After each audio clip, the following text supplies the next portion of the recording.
Pour faire un cours sur l'Akba Omer. L'Akba Omer, c'est d'abord il faut connaître un peu quelque chose à propos de la période du Homer et ça va nous amener directement à l'Akba Omer.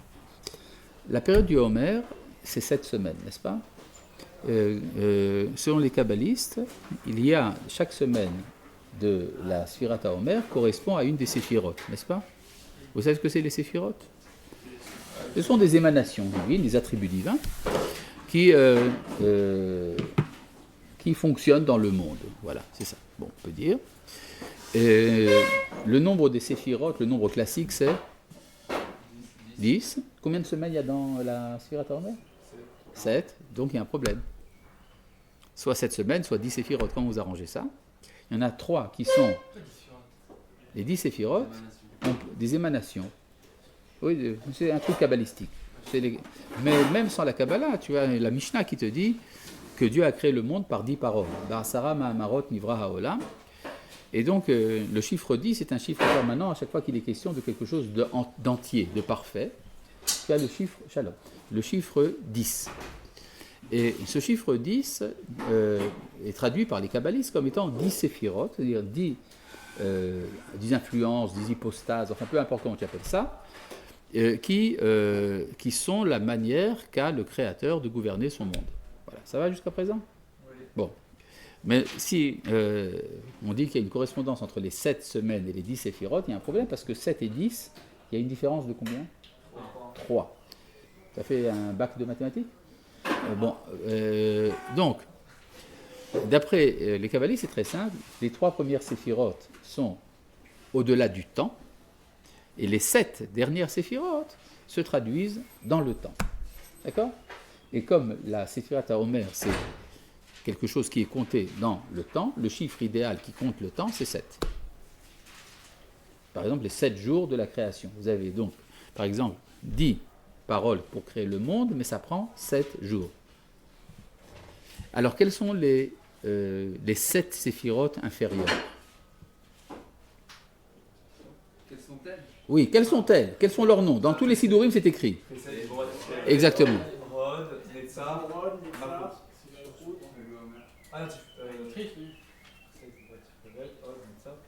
C'est marqué dans le Homer, genre?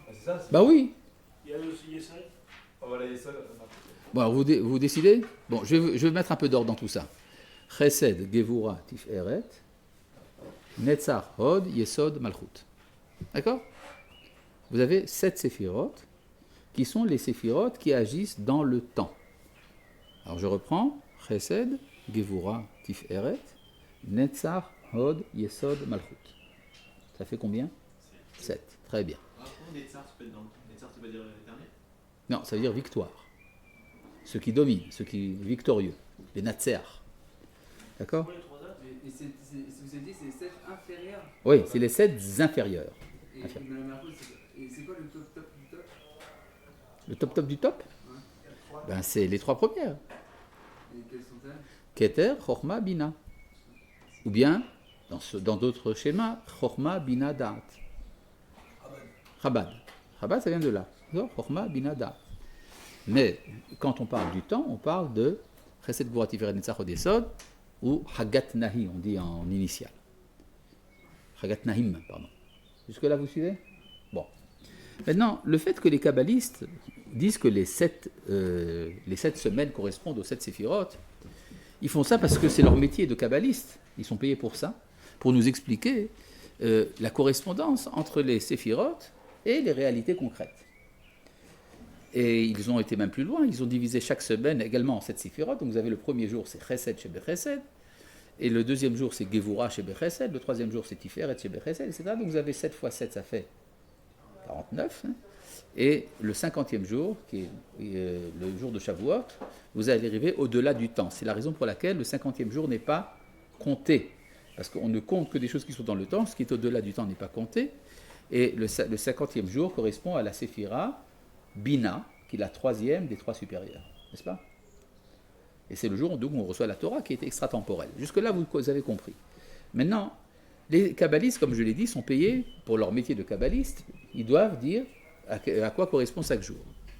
Mais est-ce qu'il y a dans l'histoire concrète quelque chose qui nous explique le sens Et comment ça se traduit concrètement dans des événements historiques, le fait que telle semaine soit Chesed, la deuxième semaine Gevura, etc.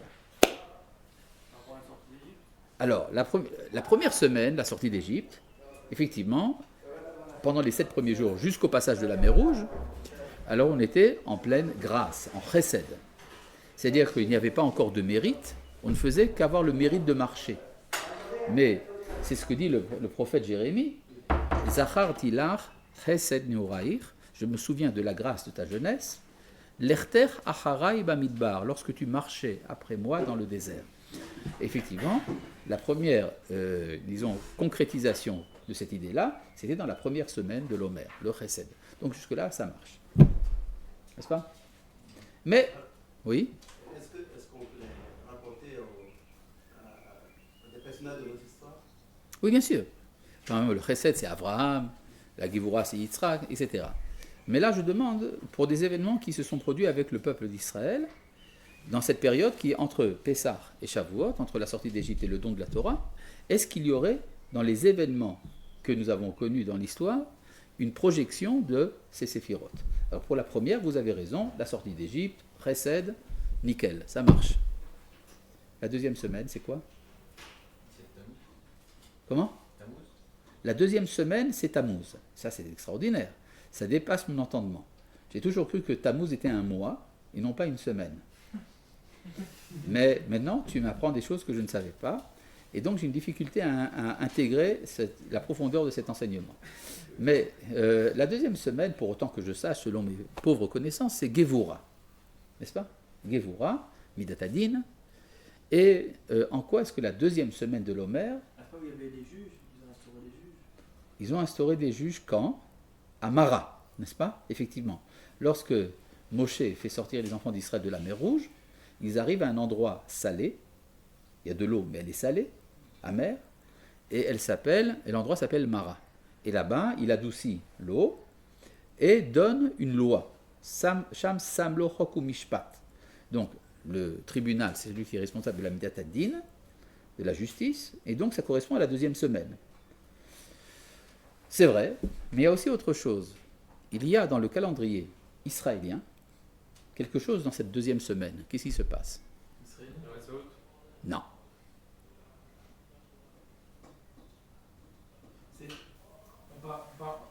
Je parle de la deuxième semaine de l'Omer. Oui. Qu'est-ce qu'il y a dans le calendrier israélien qui se passe?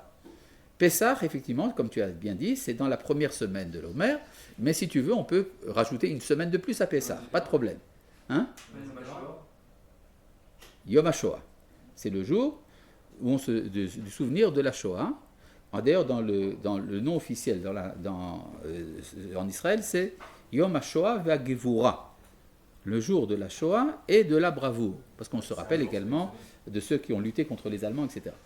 D'accord? Donc vous avez, dans les événements historiques contemporains, une confirmation de ce que disent les kabbalistes, que cette semaine correspond à la Gevura.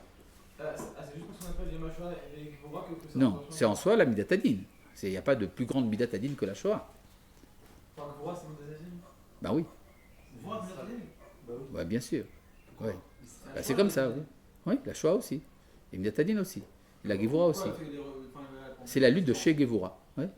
Pourquoi les résistants, c'était Des Giborim, parce qu'ils ont pris les armes. Oui, pourquoi C'est la Midat Hadin. De faire la guerre, c'est Midat Hadin.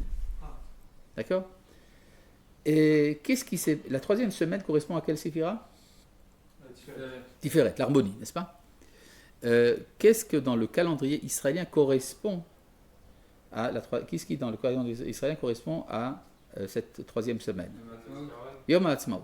Yom HaAtzmaut, c'est le jour de l'indépendance, c'est le retour de la Tiferet, de la gloire d'Israël. Par exemple, vous avez dans le livre de Echa, dans les Lamentations de Jérémie, il est dit Ishlich mishamayim eretz tiferet Israël. Il a jeté à terre la splendeur d'Israël. Et donc, le retour d'Israël sur sa terre, c'est le retour de cette splendeur. C'est la raison pour laquelle Yom HaAtzmaut a lieu pendant la troisième semaine, qui est celle de Tiferet. Tiferet, c'est déjà la grandeur? La splendeur.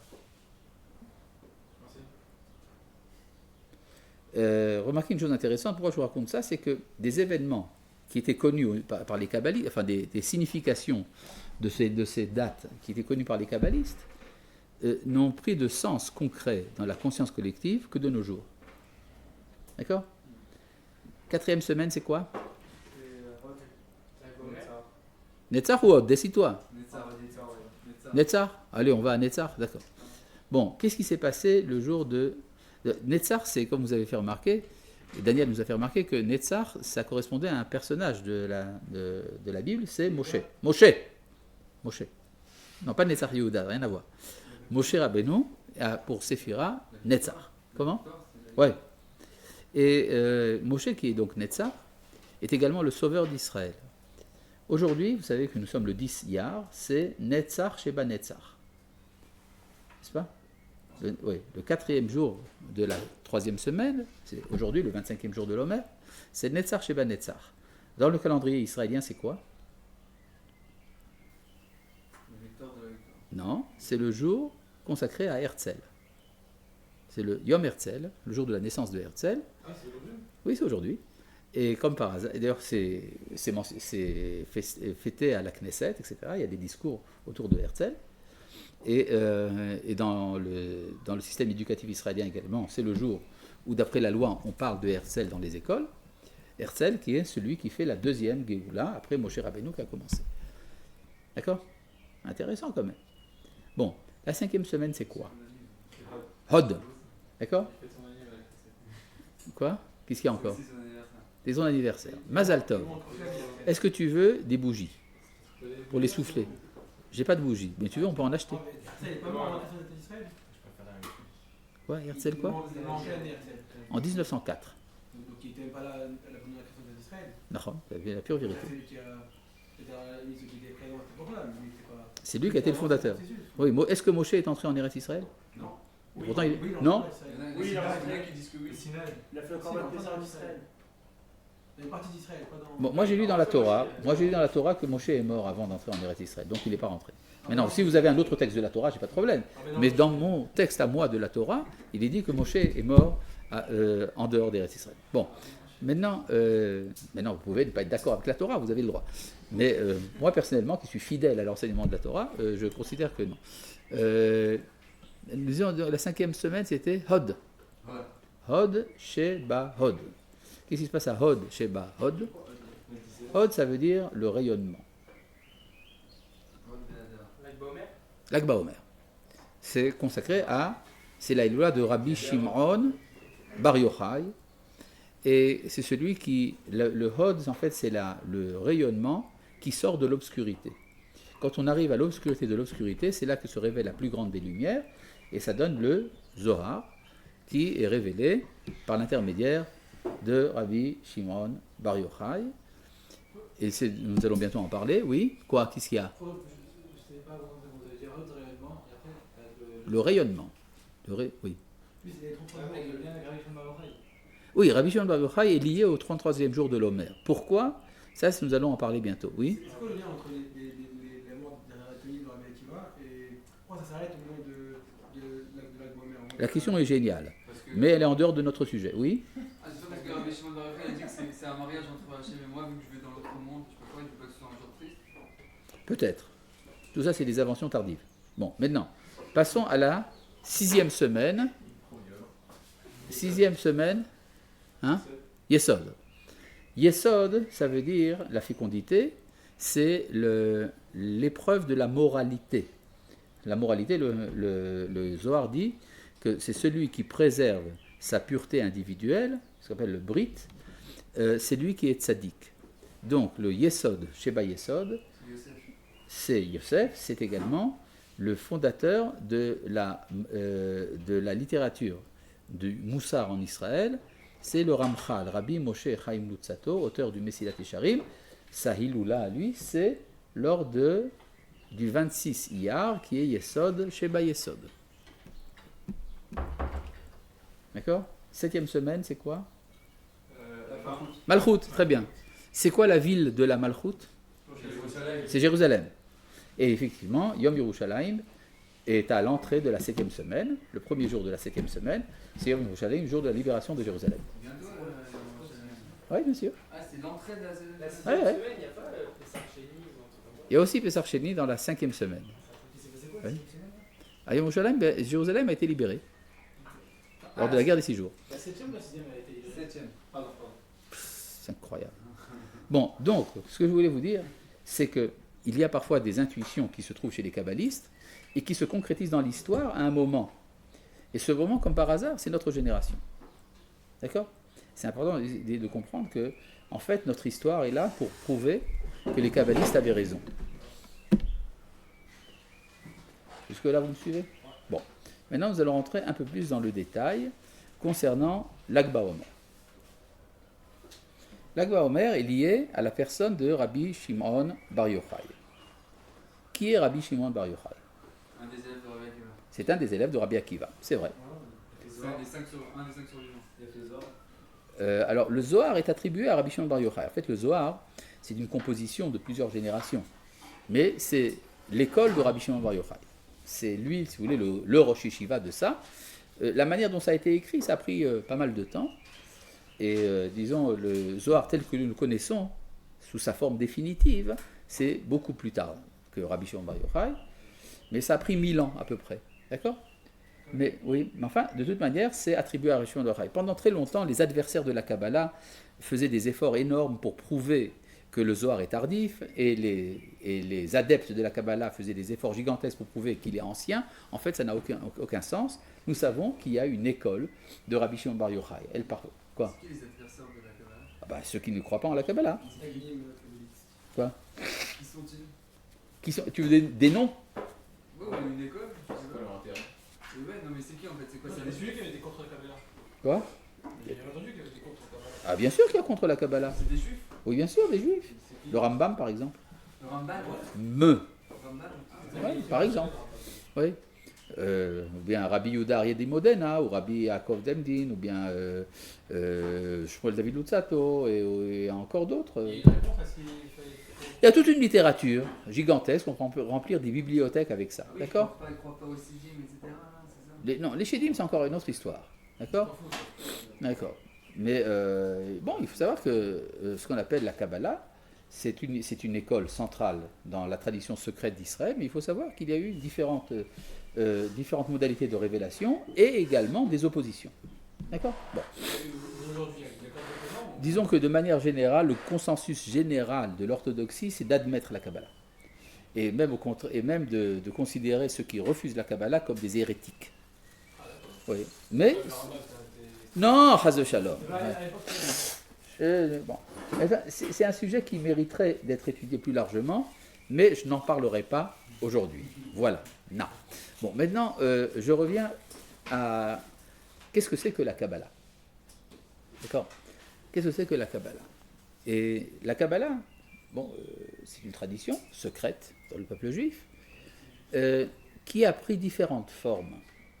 De même que, par exemple, dans la halacha, vous avez les Tanaïm, Amoraïm, Savoraïm, Géonim, Rishonim, Acharonim, etc. Eh bien, il y a également une structure historique de la littérature kabbalistique dans l'histoire. D'accord? Et il y a, et ça que je voudrais mettre en évidence, il y a 5 moments différents dans l'histoire, dans la révélation des secrets de la Torah. 5 moments différents. D'accord? Et à chaque fois, ça correspond à un enjeu spirituel, un enjeu spirituel de l'époque. De quoi s'agit-il? D'abord, le mot Kabbalah est un mot un peu étrange. Qu'est-ce qu'il veut dire? Réception. D'accord? C'est le contraire de ce qu'on appelle la mystique. Il y a chez les Goïm un mouvement qu'on appelle la mystique. La mystique, c'est une ascension de l'homme vers le divin ou vers le sublime. Une sorte, il y a ce qu'on appelle unio mystica, c'est une union de l'homme avec ce qui le dépasse, et il accède à une connaissance suprême. Ça s'appelle la mystique. Ce qui est absolument absurde. Quelle est la distance qui sépare l'homme de l'infini? L'infini, donc on ne peut pas. Mais l'infini, lui, peut venir à l'homme. D'accord? L'infini englobe le fini. Donc l'infini peut venir à moi, et qu'est-ce que moi je dois faire? Le recevoir. Ça s'appelle Kabbalah. La Torah, elle est donnée de haut en bas. La Torah est considérée comme de l'eau, dit la Gemara, parce que là, de même que l'eau descend vers un lieu bas, la Torah ne peut être reçue que par celui qui se met en bas. C'est écrit. D'ailleurs, comment commence la Mishnah dans Avot? Moshe Kibel. Il a reçu. Le Maharal de Prague explique, c'est l'essence de Moshe. L'essence de Moshe, c'est d'être receveur. Par contre, qu'est-ce qui fait qu'un maître est grand? Chez les Goïms, quand on dit que quelqu'un est grand, un grand maître, c'est qu'il a beaucoup d'élèves. Tandis que chez les Chachamim, on dit que quelqu'un est grand quand il est l'élève des Chachamim. Talmid Chacham, il est l'élève des sages qui l'ont précédé. Oui? Tout d'abord, pour recevoir, il faut avoir la capacité d'être un réceptacle. Exactement. Oui? C'est ce qu'on appelle l'humilité. Voilà. L'autre élément, c'est par rapport aux critiques de la Kabbalah. Bon, je n'ai pas approfondi du tout la question, donc mon expression est assez grossière. C'est que les critiques, certains critiques disent que la Kabbalah serait du genre un peu comme de la sorcellerie. C'est-à-dire que ce n'est pas un du roi Kodesh. Oui, bien sûr. Ouais, il y a des tas d'accusations contre la Kabbalah, que ça aurait une origine païenne, et des trucs de ce genre. D'accord? Que ça serait une sorte de nécromancie, des trucs comme ça. Bon.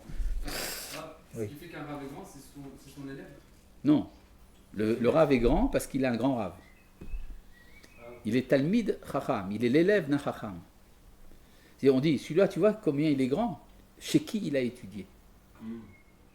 D'accord? C'est vrai que Manitou disait, un rave, c'est quelqu'un qui avait un rave. D'accord? Sinon, c'est un philosophe. D'accord? Quoi? Vous avez dit juste la Kabbalah, c'est l'homme qui a réussi qui reçoit. L'infini, en fait. Oui, c'est l'infini qui vient à l'homme. Maintenant, ce mouvement de l'infini vers l'homme, ça s'appelle comment traditionnellement? La prophétie. D'accord? La voix non? Même la prophétie elle-même, la névoie. Oui. C'est-à-dire que la névoie, si vous voulez, la Kabbalah à son origine, c'est les prophètes. Par exemple, la Gemara appelle les enseignements des prophètes, sont appelés dans la Gemara d'ivrei Kabbalah, les paroles de Kabbalah. Donc, à l'origine, quand on parle de Kabbalah, c'est la prophétie elle-même. Maintenant, nous sommes dans une époque post-prophétique. Alors, effectivement, il y a parfois la tentation mystique. La tentation mystique est mauvaise pour le corps. C'est pour ça que dans la Mishnah, dans Avot, on dit Lo matzati la guf tov mystika. Mystika. Oui, très bonne vanne. Bon, et donc, je reviens donc à remarquer une chose intéressante. Le kabbaliste est appelé comment en hébreu? Comment on dit un kabbaliste en hébreu? Mekoubal. Mais c'est pas une bonne forme. On devrait dire Mekabel. Mekoubal, c'est celui qui est reçu. Alors à la limite, ça serait celui dont la prière est reçue. Mekoubal bitfilato. Sa prière est acceptée. Effectivement, puisqu'il connaît les secrets de l'infini, donc il peut s'adresser à l'infini. Et vous avez un texte très important dans la Gemara à propos de Rabbi Hanina ben Dossa. Vous connaissez Rabbi Hanina ben Dossa? Qu'est-ce que vous savez de lui? On sait que Dieu il a créé tout ce monde-là pour lui. Oui, et puis quoi encore? Il était très riche. Il n'a jamais utilisé un seul de ça. Exactement. C'est-à-dire qu'il savait dans la prière si le malade allait vivre ou pas. Et alors les Chachamim lui ont demandé Navi Ata, est-ce que tu es prophète? Vous avez remarqué donc que pour la Gemara, c'est évident qu'il y a un rapport entre la prophétie et la prière. Et il a répondu non, mais je suis kabbaliste. Mekubal ani. Mekubal ani berabotai. J'ai reçu de mes maîtres le secret de la prière. Donc, et l'expression employée là-bas, c'est mekubelani. Ça veut dire on peut traduire littéralement, je suis un kabbaliste. Ce qui veut dire que la Kabbale serait encore le résidu de la prophétie dans un monde post-prophétique. Vous me suivez? Hein? Bon. Un résidu de la prophétie dans un monde post-prophétique. Qu'est-ce qui n'est pas clair? Qu'est-ce qui n'est pas clair dans ce que je te dis? Ben oui, il y a une trace. La prophétie a cessé, mais il en est resté quelque chose. Ce quelque chose s'appelle la Kabbalah. D'accord? Maintenant, qui est le maître des prophètes? Moshe. Donc, le maître de la première école kabbalistique, c'est Moshe Rabbeinu. Si vous voulez, je traduis ça. D'accord? Maintenant, quel est l'enjeu spirituel contre lequel luttent les prophètes. Et quoi, quoi? Contre quoi il lutte, le prophète? Contre la Avodazara, n'est-ce pas? Contre le paganisme. C'est-à-dire, la mythologie, si vous voulez, la science des païens, c'est la mythologie. C'est-à-dire, les prophètes sont en rivalité avec les sages de la mythologie. Ce qui explique pourquoi le style employé par les prophètes ressemble au style de la mythologie antique.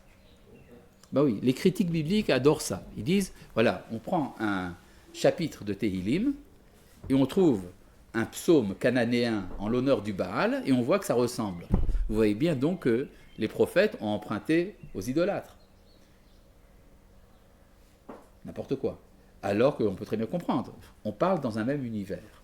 Mais c'est quoi? Il y a des noms de Baal dans les Tehillim? Non, il y a dans les fouilles archéologiques qu'on a trouvées chez les Cananéens une littérature à eux. D'accord? Ils ont des psaumes à eux aussi, qui donnent en l'honneur du Baal, etc. Alors, la tentation des critiques, c'est de dire, ben, vous voyez, il y a ici un texte qui ressemble comme deux gouttes d'eau à un texte cananéen. Oui. Ça ne veut rien dire, ça veut simplement dire qu'ils parlent dans le même langage. D'accord? On parle le même langage. Maintenant, on dit autre chose dans le même langage. Quand on voit deux choses qui sont identiques et qu'une a été écrite avant, c'est pas si... Qui te dit que ça a été écrit avant? Attention. Sinon, il n'y a pas de légitimité de dire ça, alors. Tu peux pas savoir. Mais même si ça a été écrit avant, et alors? C'est en réaction à. C'est-à-dire les prophètes réagissent à une donnée qui est l'idolâtrie. L'idolâtrie était antérieure à la Torah, je crois, n'est-ce pas? Abraham, il a d'abord brisé des idoles. Donc les idoles en question, elles existaient déjà. D'accord? Avant quoi? Avant Abraham. Si Abraham brise des idoles, c'est qu'il y a des idoles. Oui, mais l'idole. Donc, après non. Shem, c'est avec Hachem qui l'a. D'accord, mais pas avec la Torah. La Torah a été donnée beaucoup plus tard. D'accord? Bon. Et donc, vous avez ici, rappelez-vous de ces trois choses-là. Vous avez Moshe, qui est le chef de la prophétie, qui est en rivalité avec la mythologie. Qu'est-ce qui se passe une fois que la prophétie cesse? La mythologie est morte, mais ça a été remplacé. Non, pas du tout. La mythologie est morte, mais elle a été remplacée par autre chose, par des mystiques. C'est là que sont intervenus les mystères. Par exemple, chez les Grecs, il y avait des cultes qu'on appelait les mystères. Des légendes? Comment? Des légendes? Des légendes? Non, les légendes, c'est des récits. Il y avait des cultes véritables dans lesquels les gens avaient des extases, ils voyaient des lumières, il y avait tas de choses qui se passaient. Hein? Oui, une sorte d'extase, pas d'extasie, mais d'extase. Et donc il y avait ce genre de choses. Et en parallèle de cela, il y a ce qu'on appelle la science de la Merkava. La Merkava, le chariot céleste, qui a été vu par le prophète Ézéchiel, et ça a donné chez nos Chachamim toute une littérature qui était développée à l'époque du deuxième temple, et qui a exprimé en termes semblables, dans le même style que les mystères, les secrets de la Torah. D'accord? Et qui a élevé aussi le prophète Élie. Qui a quoi? Par lequel le prophète Élie est parti. Ils ont beaucoup parlé du prophète Élie et de Hanor. Et il est parti avec un Merkava de feu. Ah oui, d'accord, bon, ça c'est le terme Merkava qui veut dire un chariot. Mais la science de la Merkava, c'est une sagesse qui était enseignée par les Chachamim dans des cercles fermés et dans lesquels on parlait justement de ces révélations, des anges, etc. Si vous voulez, et là vous avez des grands noms comme Rabbi Akiva, Rabbi Meir, etc. Et le plus célèbre d'entre eux, c'est Rabbi Shimon Bar Yochai. Donc là, si vous voulez, à partir de ce moment-là, la Kabbalah cesse d'être la prophétie, elle prend la forme que ça a pris dans le Zohar. Ça, c'est le deuxième enjeu. À la fin de l'Antiquité, le monde est tombé encore plus bas et la pensée des hommes a été dominée par la philosophie grecque. J'ai pas compris quand vous avez dit qu'elle a pris la forme du Zohar. Oui. Elle a cessé d'être une prophétie. Oui, il n'y a plus de... Rabbi Shimon Bar Yochai n'est pas un prophète.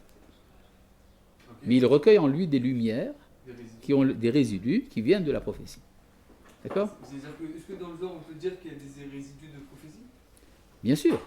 D'ailleurs, tu as qu'à voir dans le Hydra, par exemple, dans le récit des enseignements de Rabbi Shimon Bar Yochai le jour de son décès, alors il entend la Merkava qui arrive. Oui, d'accord. Il y a des révélations là-bas. C'est pas de la philosophie. Le Zohar n'est pas une philosophie néoplatonicienne, comme on dit dans les encyclopédies. D'accord? C'est effectivement une inspiration. Cette inspiration est proche des prophètes. Mais après l'Antiquité, il y a une troisième phase. La troisième phase, c'est quand le monde ne connaît plus ces choses-là, et la pensée des hommes est dominée par la philosophie grecque. Essentiellement celle d'Aristote. C'est à ce moment-là que va naître ce qu'on appelle la Kabbale espagnole, celle du Ramban et de tant d'autres, qui va donner ce qu'on appelle la Chokhmat Kabbalah, la sagesse de la Kabbalah, c'est-à-dire la Kabbalah qui se formule comme si elle était une philosophie. Et vous avez toute une littérature qui arrive à son sommet à la fin de cette époque, avec le grand maître de Tzfat, Rabbi Yitzhak Luria Ashkenazi, qu'on appelle le Hari. Le Hari. Et cette manière de formuler la Kabbalah, c'est en opposition à la philosophie. Et c'est pour ça que vous avez des formulations qui ressemblent chez les kabbalistes et chez les philosophes. Ça, c'est donc la troisième phase. Les deux premières, c'est la prophétie, la Merkava, et après, Chokhmat Kabbalah. La Kabbalah espagnole, séfarade. Et donc ça vous donne, vous avez ici trois maîtres, Moshe Rabbeinu, Rabbi Shimon Bar Yochai et le Hari. Après, nous arrivons à une quatrième phase. Combien on a en tout? 5. 7. 5. Vous avez dit 5 au début. J'ai dit 5. Mais lui, il dit 7. Vous avez compté dedans. Ah bon? Ça fait 6 alors. Bon, je pense qu'on va se limiter à 5. Hein, d'accord? À 5.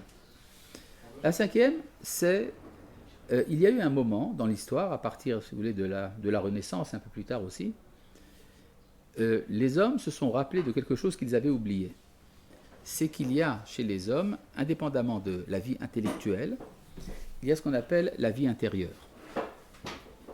La vie intérieure, la vie de l'esprit, ce qui a le subconscient, ça c'est oui, dans la psychanalyse, on a trouvé ça, mais il y a eu déjà dans la littérature un retour vers ce qu'on appelle le romantisme en littérature et une attention plus grande portée à la psychologie, sous toutes ses formes.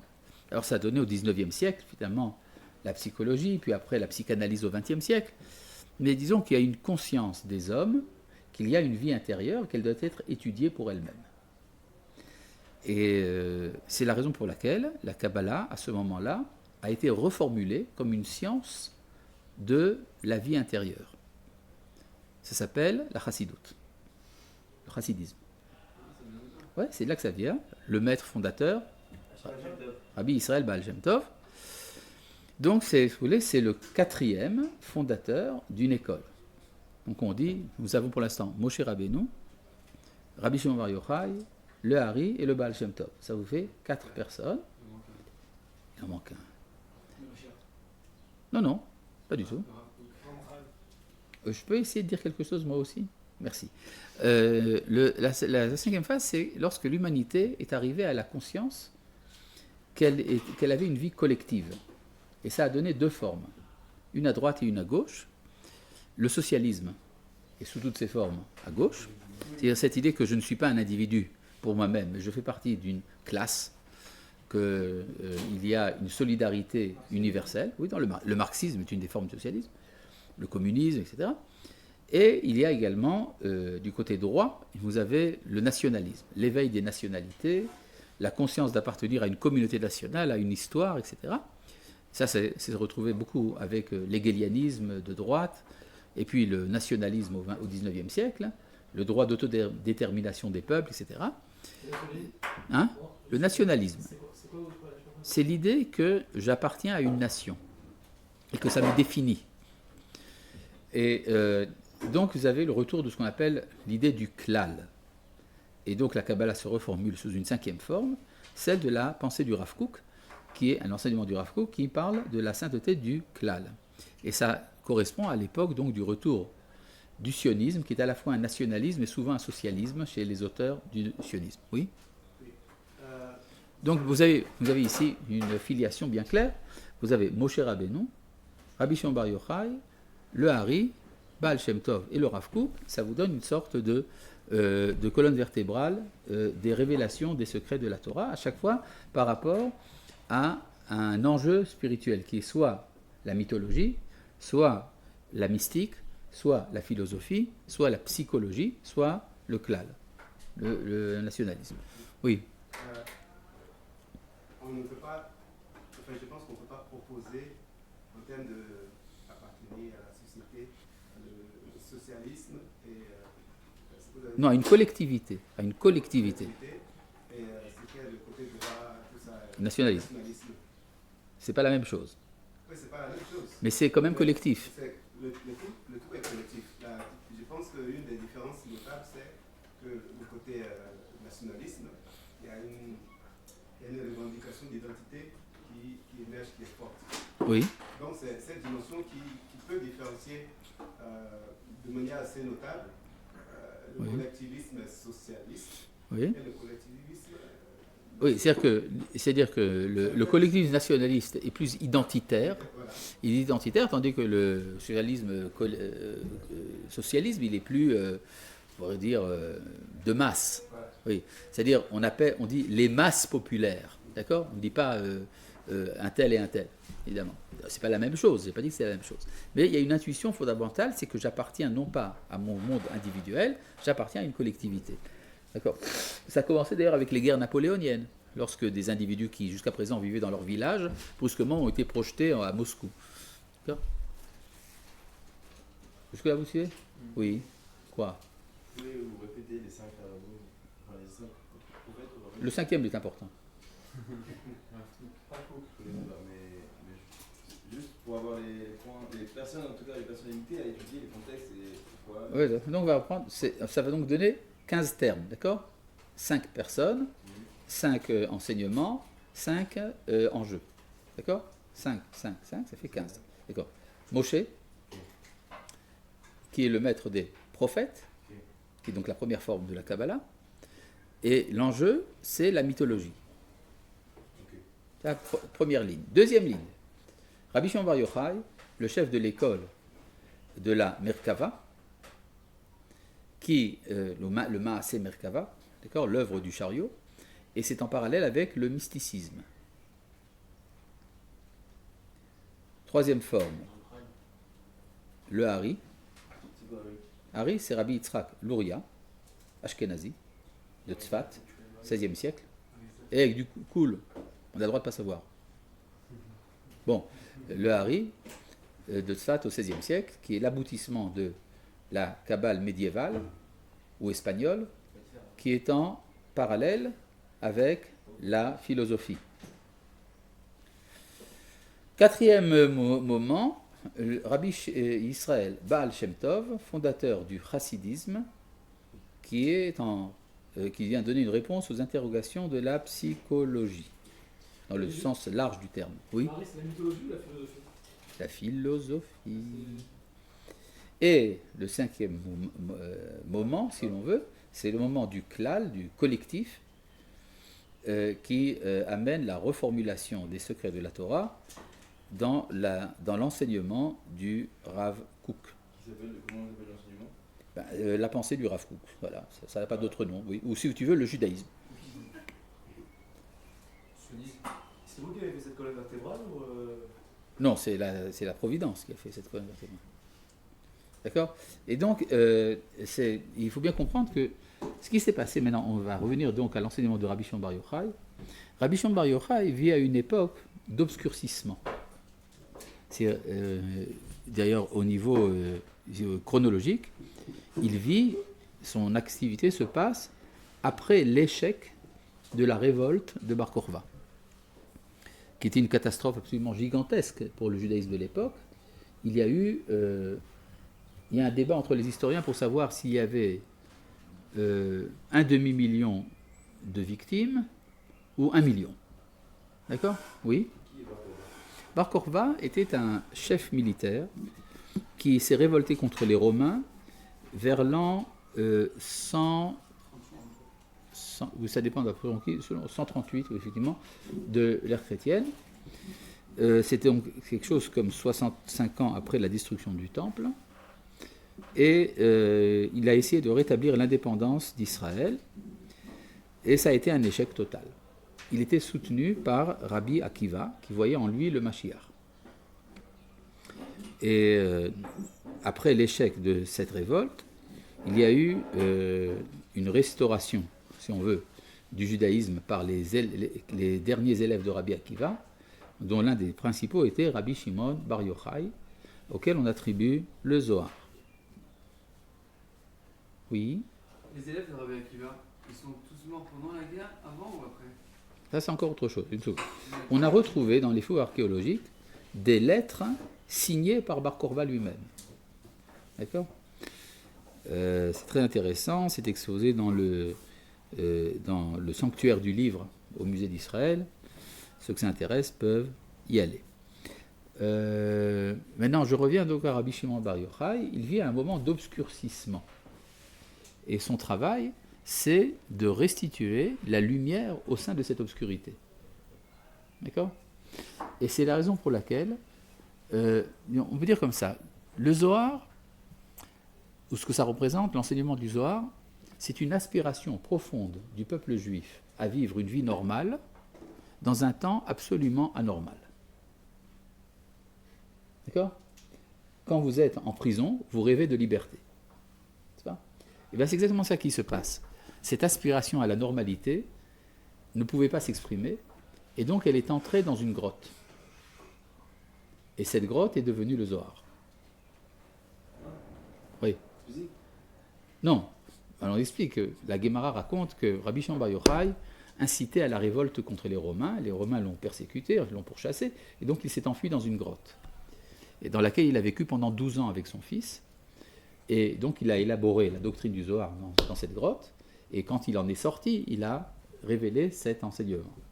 D'accord ? Ça veut dire en fait que c'est la représentation de quelque chose qui se renferme en lui-même et qui après donne son fruit. Oui. J'ai entendu que lorsqu'il est sorti de la grotte, il a regardé quelqu'un, il est mort, ça veut dire quoi? Parce qu'il travaille une Melacha. Il dit quoi? Non, ça veut dire quoi? Est-ce que tu veux que je réponde ou que lui réponde? Qu'est-ce que tu préfères? Il préfère que je réponde moi. Bon, il y a un texte dans la Guémara qui raconte que lorsque Rabbi Shimon Bar Yochai est sorti de la grotte, il a refusé d'accepter que le monde continue son chemin. Il a vu des gens labourer. Il dit comment ils peuvent labourer alors que le monde est dans un tel état? Alors il était tellement violent qu'il a brûlé les gens de son regard. Ça ne veut pas dire qu'il les a vraiment brûlés. Ça veut dire qu'il était, il était en désaccord avec le monde. Et alors la Guémara dit qu'une voix s'est fait entendre du ciel. Il lui a dit rentre dans la grotte. Il est resté pendant 1 an. Et après, il est sorti avec son fils. Et son fils brûlait les gens maintenant, mais lui, il les guérissait. D'accord ?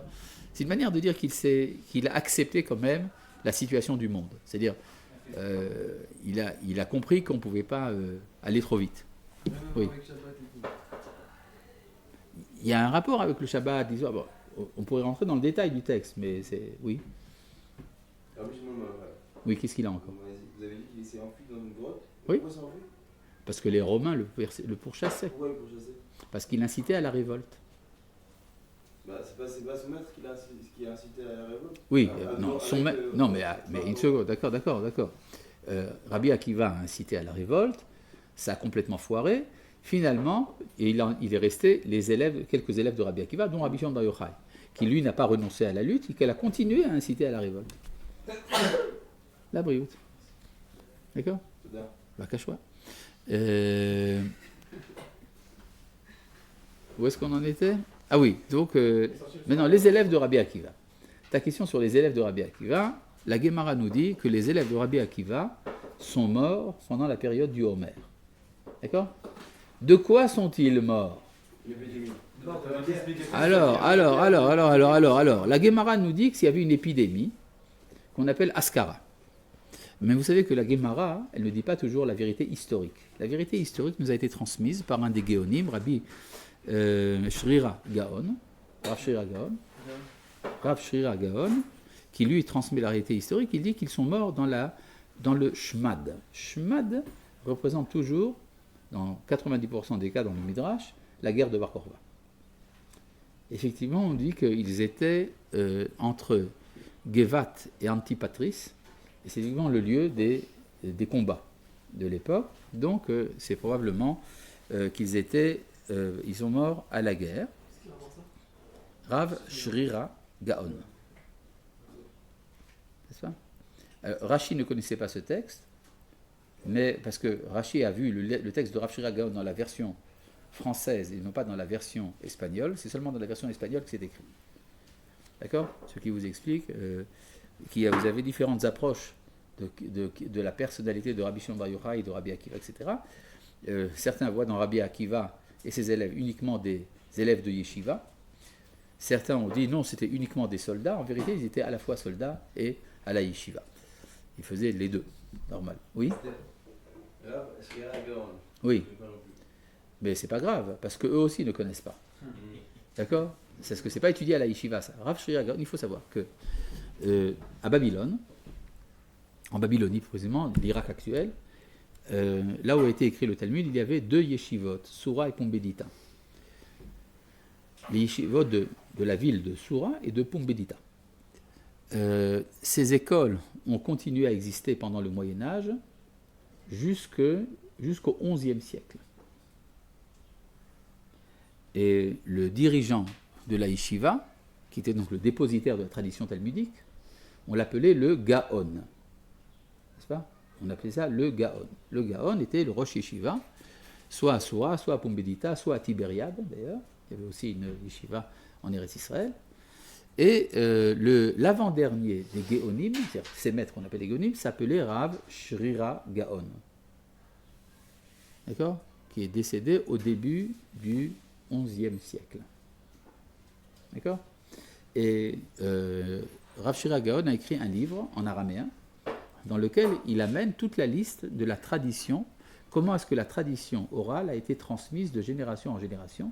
Il y a une liste très importante de rabbins, une richesse d'événements qui sont très importants pour les historiens. Et entre autres, là-bas, il parle également de Rabbi Akiva et de ses élèves qui sont morts pendant le Shmad, c'est-à-dire la lutte de Bar Kokhba. Mais comment il a su? Ah bah, les traditions étaient conservées dans la yeshiva. Non, comment il a su que... Bah, les traditions étaient transmises de génération en génération dans la yeshiva. Non, moi je parle de la partie historique, comment il a su que... Bah, parce que ces traditions historiques étaient transmises de génération en génération dans la yeshiva. Ils avaient un sens historique très développé. D'ailleurs, Rav Shrira Gaon dit, nous savons aujourd'hui où était assis Rav Tzemar Gaon lorsqu'il a dit telle phrase. C'était 200 ans avant lui.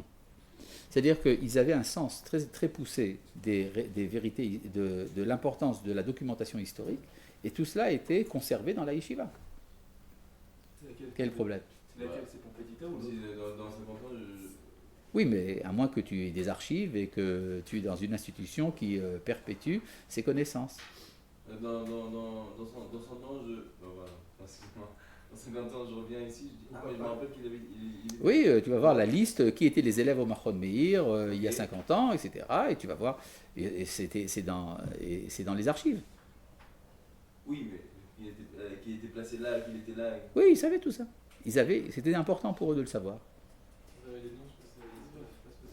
Voilà. Donc ce maître, c'était Rav Shrira Gaon, le père de Ravaï Gaon d'ailleurs. Et c'est quel yeshiva? De Pumbedita. Pumbedita. Voilà, ben c'est tout pour aujourd'hui. Shalom. Voilà, passez du bon temps. On se revoit demain. Hein. Ouais.